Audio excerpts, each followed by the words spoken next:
Crazy things about the simplest vital sign.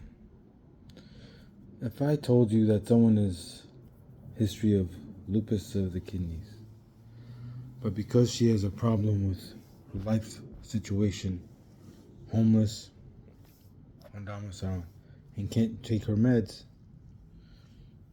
in the span of like Sunday, in less than 2.5 days, she comes confused, slightly catatonic, says weird things like, I can't see because I don't have eyes.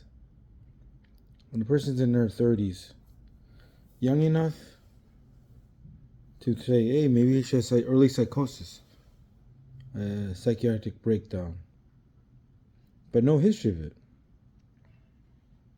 So there's a term that I used earlier, lupus. Untreated lupus can manifest in the lungs, the kidneys, the skin, and the brain. Lupus cerebritis. Lupus cerebritis. Or people like to call it lupus psychosis, but it's not the steroids that you take. I think she's on 60 every day to protect her kidneys from the lupus. And it's interesting to see an argument between neurology. They do an exam, and then the neurology and psychiatry cross.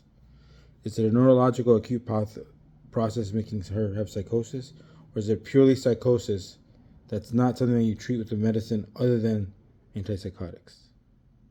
Right? Does the patient need an LP to confirm meningitis, aseptic or bacterial, or need a CAT scan? Different rate of mass.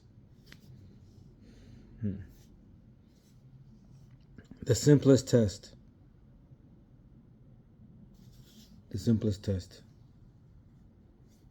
103 fever. Confusion. No neck stiffness or rash. You gotta figure out if it's infectious causing her confusion. She's 30s, late 30s, early 40s. I don't think a UTI and a normal functional person is making them altered. Pneumonia. If you pick a pneumonia and it's a consolidation, community acquired, maybe it's strep going to the brain. No earaches, no dizziness. You gotta do the LP. I can't admit to psychiatry. I gotta figure out the medical cause of this process. Potentially, if it's herpes, encephalitis, acyclovir may work. If it's a bacterial infection, I don't know if there's pus. Right? White cells, bacteria in that LP sample. You have to sedate a psychotic patient because she's not going to say yes and cooperate to a lumbar puncture. Imagine that.